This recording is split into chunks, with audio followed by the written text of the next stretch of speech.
கரங்களை குவித்து பாதங்களில் தலையினை வைத்து வணங்குகிறோம்.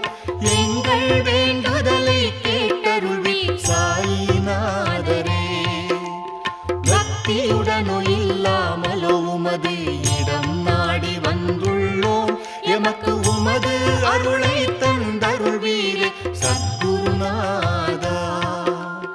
என்றும் உமது திருப்பாதங்களை சேவிக்க வேண்டும் அப்பா. கருணை காட்டி எமக்கு உமது அருளை தாருமையா. துகாராம் வேண்டுகிறார் எமது நாம ஜபம் கேட்டு. அருள் கூர்ந்து எம் சம்சார பற்றை